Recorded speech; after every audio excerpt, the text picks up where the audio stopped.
नमस्कार दोस्तों, एक बार फिर से स्वागत करते हैं नए वीडियो में। आज हम आपके लिए लेकर आए हैं वायुमंडल के बारे में और भूमंडल के बारे में आपको बता दिया है।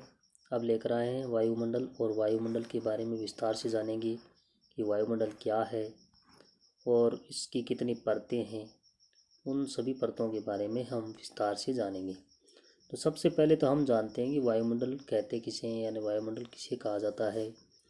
तो हमारी पृथ्वी चारों ओर से वायु की घनी चादर से घिरी हुई है, जिसे हम वायुमंडल कहते हैं। ठीक है, यानी हमारी पृथ्वी चारों ओर से वायु की घनी चादर से घिरी है, जिसको हम क्या कहते हैं, वायुमंडल कहते हैं। पृथ्वी पर सभी जीवित रहने के लिए वायुमंडल पर निर्भर रहते हैं। ठीक है, और ये जो हमें सांस लेने में जो वायु लेते हैं और हम वापस छोड़ते हैं, ये सभी वायुमंडल में गैसें मौजूद है और सूर्य की किरणों के हानिकारक प्रभाव से भी हमारी रक्षा करती है। तो वो कौन सी है? वह है ओजोन गैस। यदि सुरक्षा की यह चादर न हो तो हम दिन में के समय सूर्य की गर्मी से तप्त होकर जल सकते हैं और रात के समय ठंड से हम जम सकते हैं, हमारी बर्फ जम सकती है। अतः यह वायु राशि है जिसने पृथ्वी के तापमान को रहने योग्य बनाया है। ठीक है, तो यह है वायुमंडल। और आगे जानते हैं वायुमंडल का संगठन। ठीक है, वायुमंडल का संगठन। क्या आप जानते हैं कि जिस वायु का उपयोग हम सांस लेने के लिए करते हैं, वास्तव में वह अनेक गैसों का मिश्रण होती है। यानी जो वायु हम सांस लेने में प्रयोग करते हैं वह क्या होती है, हर प्रकार की वायु से बनी होती है। और वैसे हम सांस लेने में ऑक्सीजन का उपयोग करते हैं। तो ऑक्सीजन हमारी है वो है 21%। ठीक है, और सबसे ज़्यादा वायुमंडल में नाइट्रोजन गैस होती है 78%। ठीक है, नाइट्रोजन तथा ऑक्सीजन ऐसी दो गैसें हैं जिनसे वायुमंडल का बड़ा भाग बना है। Carbon dioxide, helium, ozone dioxide, ये सारी गैसें कितनी है?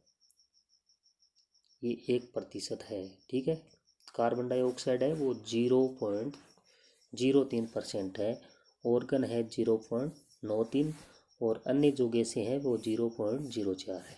ठीक है, ये सारा वायुमंडल है। नाइट्रोजन वायु में सर्वाधिक पाई जाने वाली गैस है।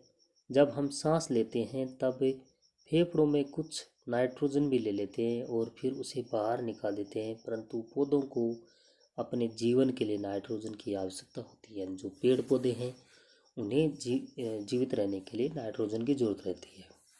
आगे जानते हैं भाई, ये देखिए, ये है वायुमंडल और ये वायुमंडल की परतें हैं।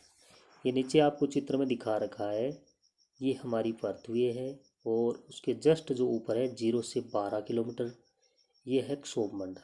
ठीक है, और क्षोभ मंडल के ऊपर है समताप मंडल जो 12 से लेकर के 50 किलोमीटर तक है और हमारी एनसीईआरटी की किताब में 48 किलोमीटर दे रखा है। और ये जो है 50 से 80 किलोमीटर है, ये मध्य मंडल। ठीक है, ताप मंडल है वो है 80 से 700 किलोमीटर और बाह्य मंडल है वो है 700 से अनंत तक है, यानी इसके बारे में हम नहीं जानते हैं। ठीक है, तो क्षोभ मंडल है, तो क्षोभ मंडल में ये जो कोहरा है, बादल छाए रहते हैं, बिजलियां चमकती है, ये सभी क्षोभ मंडल में होता है। समताप मंडल में हम जैसे ये जो प्लेन चलती है ये समताप मंडल में चलती है, और ये जो मध्य मंडल है उसमें जो एस्ट्रॉयड होते हैं वो इसमें घर्षण के द्वारा ख़त्म हो जाते हैं। जैसे क्षुद्र ग्रह बोलते हैं ना, एस्ट्रॉयड, ये ख़त्म हो जाते हैं। और ये जो ताप मंडल है इसमें हमारे सैटेलाइट वगैरह, उपग्रह वगैरह छोड़े हुए हैं। और वायुमंडल के बारे में हम इतना नहीं जानते हैं। और एक चीज़ और है, ये है समताप मंडल में ओजोन परत। ठीक है, ओजोन परत के लिए हम एक नया वीडियो, एक पूरा वीडियो लेकर आएंगे। सबसे पहले इसके बारे में आपको बताएंगे और ये है वायुमंडल की परतें। इसको आप अंग्रेजी में भी याद कर सकते हैं और हिंदी में भी याद रख सकते हैं। आगे चलते हैं। वायुमंडल की परतें हैं। क्षोभ मंडल 16 किलोमीटर, क्षोभ सीमा 18 किलोमीटर, समताप मंडल 11 से 30 किलोमीटर, ओजोन मंडल 30 से 50 है, आयन मंडल 50 से 500 है, आयतन मंडल 500 से ज़्यादा है। ये भी वायुमंडल की परतें हैं। वायुमंडल की संरचना के बारे में अगर हम पढ़ें तो हमारा वायुमंडल 5 परतों में बंटा हुआ है, जो पृथ्वी की सतह से आरंभ हो जाती है। क्षोभ मंडल है, समताप मंडल है, मध्य मंडल है, बाह्य वायुमंडल है और बरही मंडल है। ठीक है। क्षोभ मंडल आपको बता दिया, भी 13 किलोमीटर तक है और उसमें आपको 12 किलोमीटर बताया है। ये एनसीईआरटी की किताब में से लिया गया है। ठीक है। और ये जो वर्षा, कोहरा और ओला वर्षण इसी परत के अंदर होता है। आगे आगे समताप मंडल। क्षोभ मंडल के ऊपर का भाग समताप मंडल कहलाता है और यह लगभग 50 किलोमीटर यानी 48 किलोमीटर के समथिंग है, तो 50 मान लेते हैं। यह परत बादलों एवं मौसम संबंधी घटनाओं से लगभग मुक्त होती है। इसके फलस्वरूप यहाँ की परिस्थितियाँ हवाई जहाज उड़ाने के लिए आदर्श होती है। नहीं, हवाई जहाज वगैरह समताप मंडल में चलती है। समताप मंडल की एक महत्वपूर्ण विशेषता ये है कि इसमें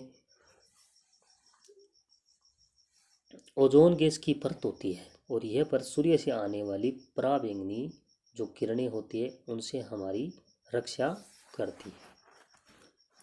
यह आ गया मध्य मंडल।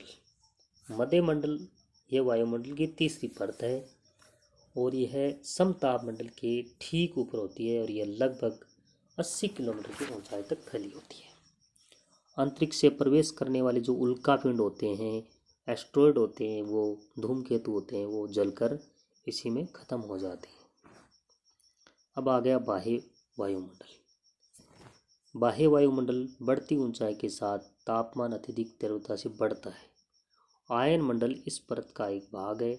ये 80 से 400 किलोमीटर तक फैला है और रेडियो संचार जो तरंगे जैसे सेटेलाइट वगैरह ये यहाँ छोड़े जाते हैं। ओजोन परत है, इसका वीडियो आपको अलग से लेकर आएंगे। और अगर ये वीडियो आपको अच्छा लगा है तो आप वीडियो को लाइक करें, चैनल को सब्सक्राइब करें और बेल आइकन को ज़रूर दबाएं। धन्यवाद। शुभ रात्रि।